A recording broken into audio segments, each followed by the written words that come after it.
Hey everyone, and welcome. I don't normally get in front of the camera, mostly because my mug isn't exactly what you tune in for, right? Trucks, tractors, maybe some playing off-road at, some periods of time, equipment, that kind of thing. A little more interesting than me, right? Well, I wanted to make an intro that was a little bit more personal. I want to thank everyone. We're up to like 622 subscribers. I really appreciate it. Thank you. I started the channel for fun, and I'm still having fun. I hope you guys are having fun, and I hope that we can learn together, grow together, and become better people at the same time. Have some fun. So that's what we're going to keep doing on the channel. We're going to keep trying to have more fun. The summertime, we're going to hopefully get out onto trails more. I've been neglecting the off-roader in me for a very long time. Been doing a lot of work to get where I am and to get my family where they need to be. And it's time to start enjoying ourselves. So that's what we have to look forward to the summertime. And I wanted to start the spring, I suppose. Here it's April. Things are growing. Not really, it's looking a little dreary, right? It's like 37 degrees here, blowing a little bit. Supposed to get snow tomorrow. Michigan never really knows what it wants.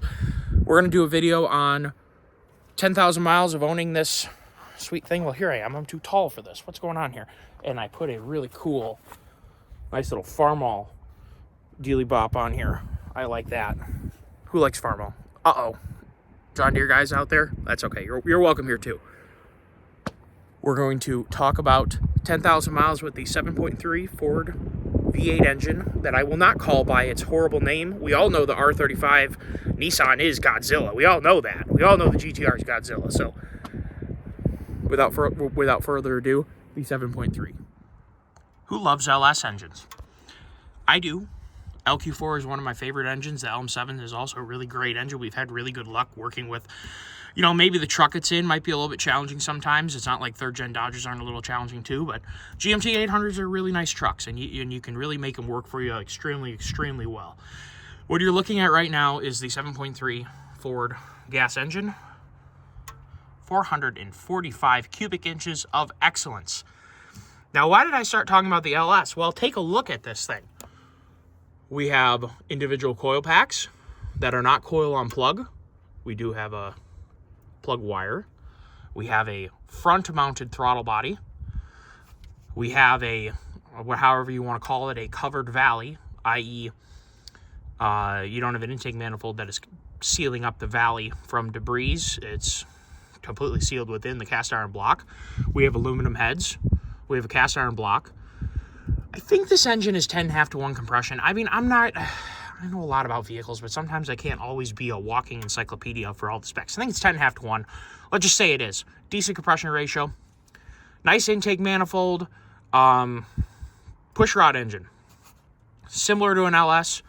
It does have 6-bolt mains with a long or a deep skirted block.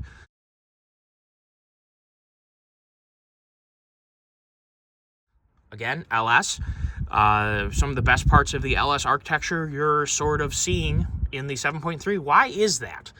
Well, if you look at a lot of the specs, the bolt locations, the bolting designs, as in what is bolted to the engine, in the engine, whatever, the LS engine draws a lot from FE motors, Ford FEs, Windsors, and quite a few other older Ford power plants that go back even older than the FE.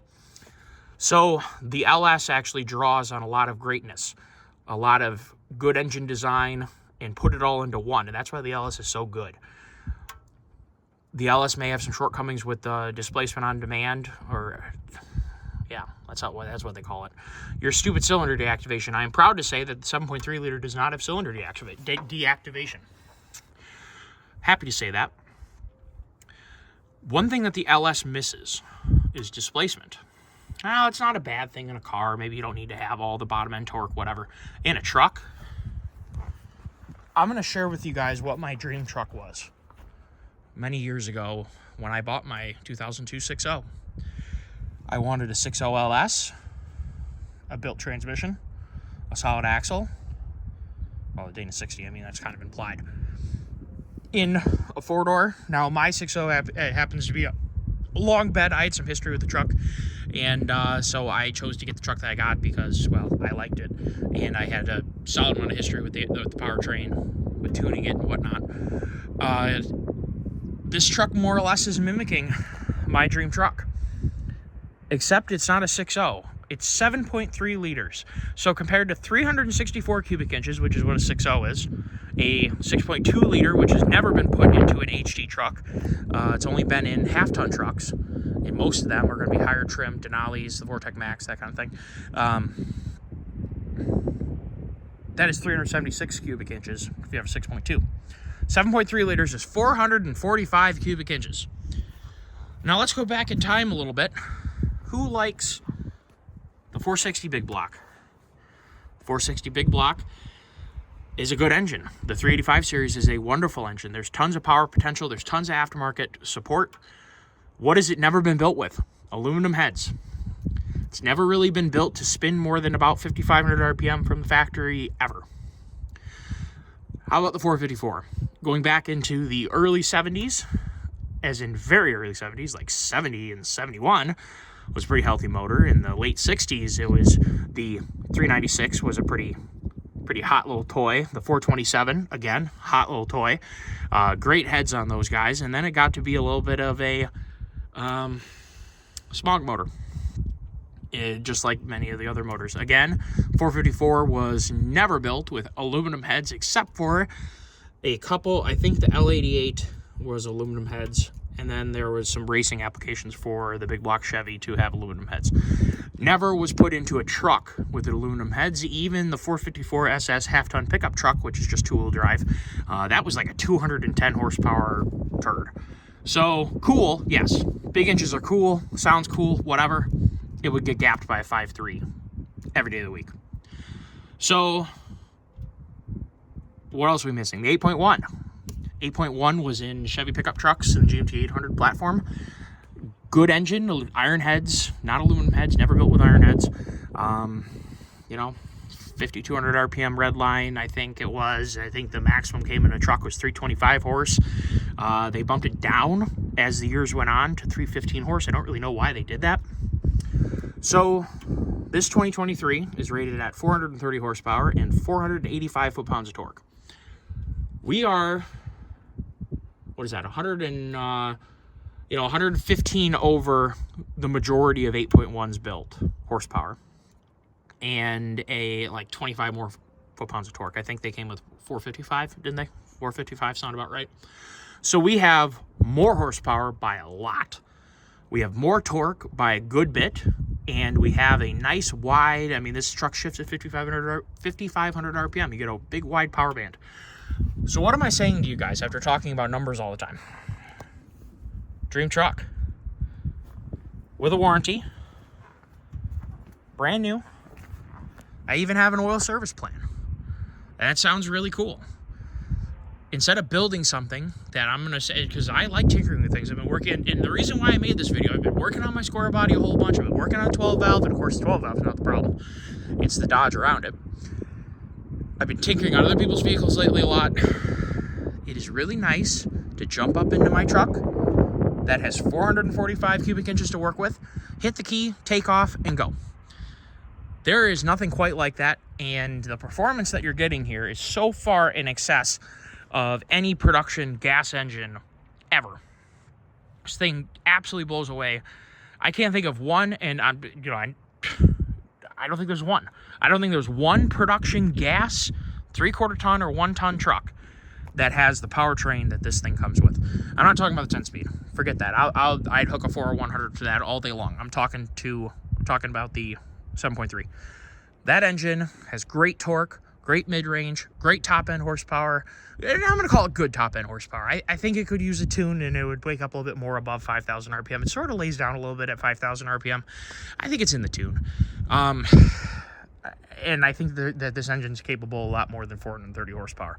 And if you ever looked at any tunes on newer vehicles that have electronic throttle bodies, they literally close your electronic throttle body to limit the amount of power the engine makes at higher RPM, so that perhaps they couldn't meet emissions with, let's just say the engine was, take a Vortec Max, let's just say, and didn't they come with 300 and, what the heck were they, 325 horsepower in the, the early 2000s Vortec Max, I think is what they were, 325, I think.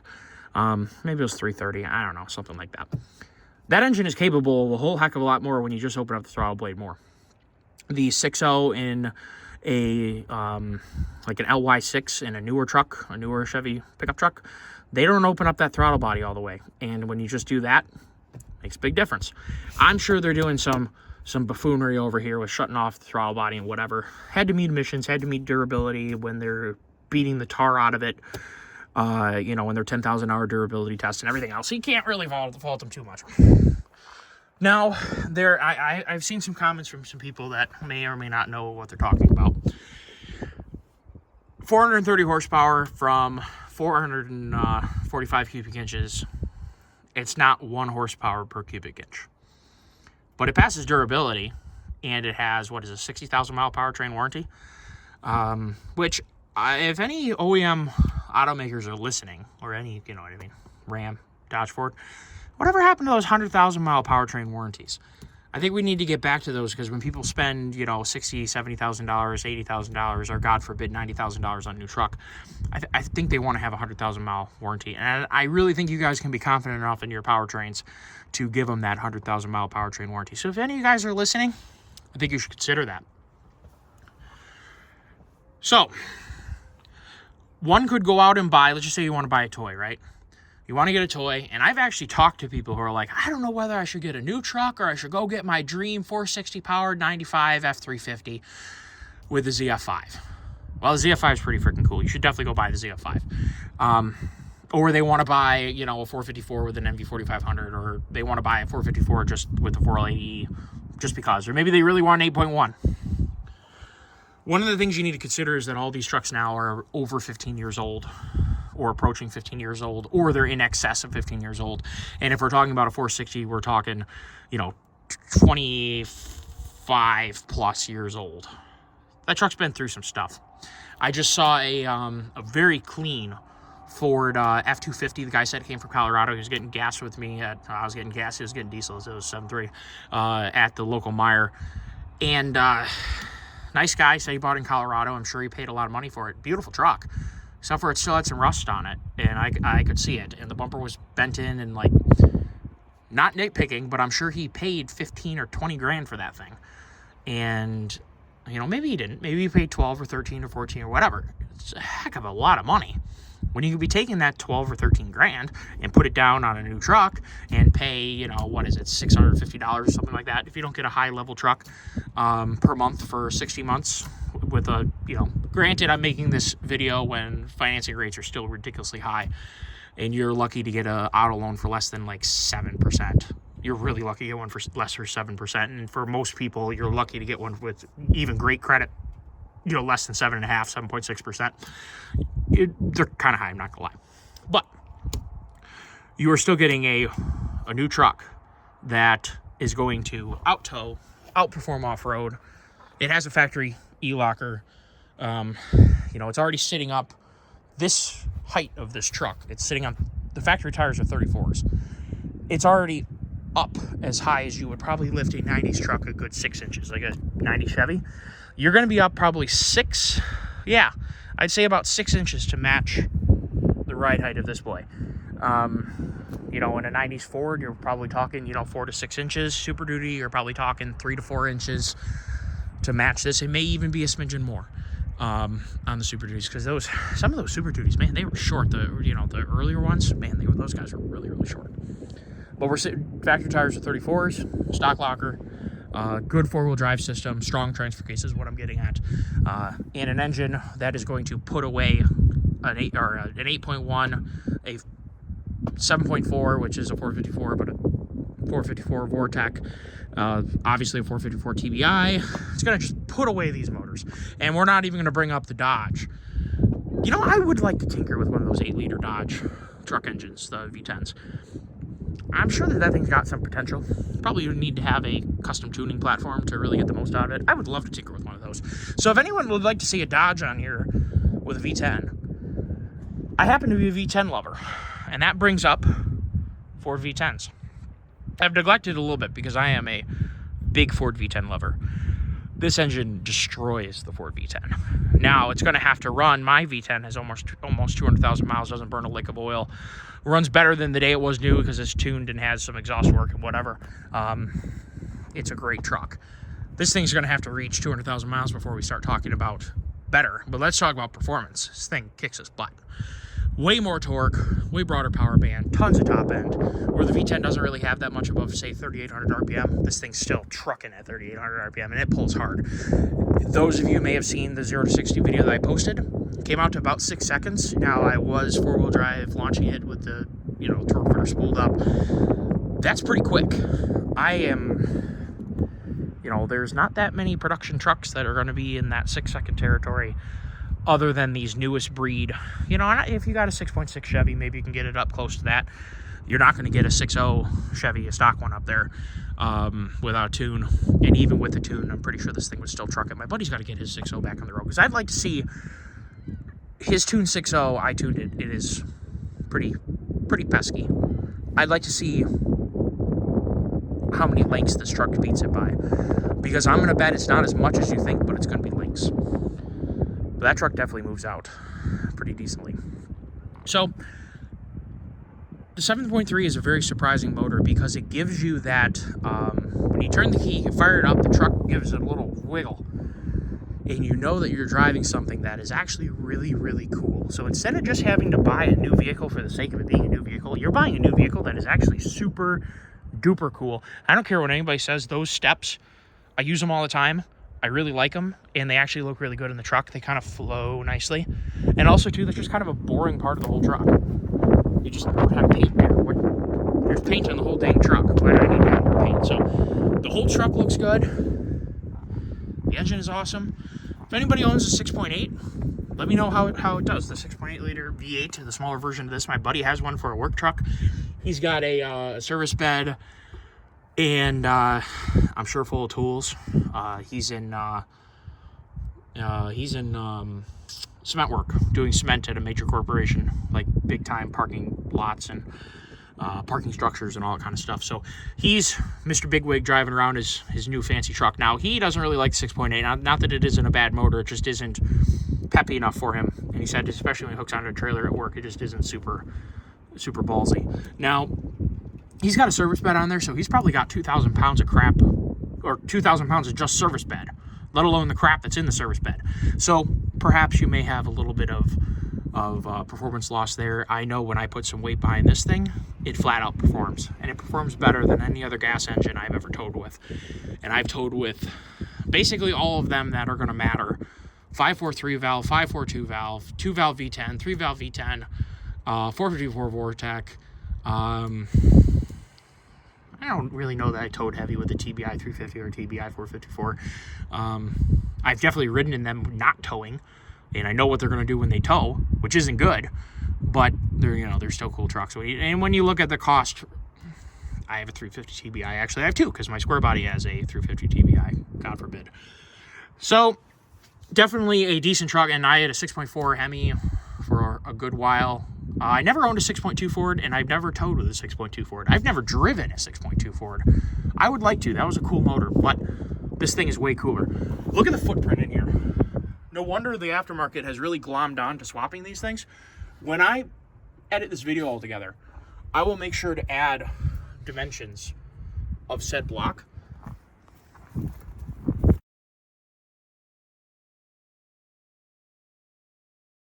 I couldn't imagine this truck or this motor in a Mustang or in an old car or in an old Crown Vic. This engine in a Crown Vic would probably be the coolest thing on four wheels, in my opinion. You'd have to do something with the rear end, maybe like, 410 gears and a locker. It'd be awesome. It'd be sweet. So maybe Cletus has already put a lot of these YouTube channels that I started off watching, Greg Albarella, and I'm sure I pronounced that wrong. I watched Cletus a long time ago when he was first starting out. Street Speed 717, great channel.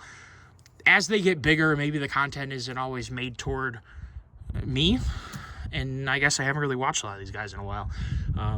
So I guess I don't really know what they're doing. D-Max Rhino, whatever happened to him? He was cool. I haven't watched him in a very long time. I don't know how that channel's doing. I'm sure it's doing great. You know. So anyway. So what I'm getting at with that whole thing is I don't actually know if Cletus has put a 7.3 gasser in a Crown Vic yet, because I don't watch his channel avidly like I used to back in the day. That's what I was getting at. My ADHD brain just went down the tracks. So the only thing I wish I would have done different or had a choice of is I wish I would have dual alternators on this truck, because when I do eventually put a winch on it, from experience, having dual batteries with a winch is nice, and having dual alternators with a winch is even nicer. You use a lot of power when you're using a 12,000 pound winch. So something to consider if you're putting this in something to off-road with. Potentially a dual alternator setup might be a very, very nice thing to have. You know, I would love to put this thing in a rock crawler, in a Jeep, in a 90s Ford would be pretty sweet, in an old school Ford. Definitely in a Crown Vic pursuit car with this thing in it. That'd be wicked. Be super cool. So perhaps some of those things may happen on the channel. And going back to the way I opened up the channel, if you want to see cool things happen where I am in love with this motor. I'd like to find a way to put this in everything. Just like everyone says, LS swap the world, I'm wondering if we need to 7.3 swap the world. I would love to try, because I think that this engine is kick-ass. We're gonna go away from the normal trying to keep this channel clean, even though that was fairly clean. This motor rocks. I really, really like this truck. Every time I get in this truck, I feel at home.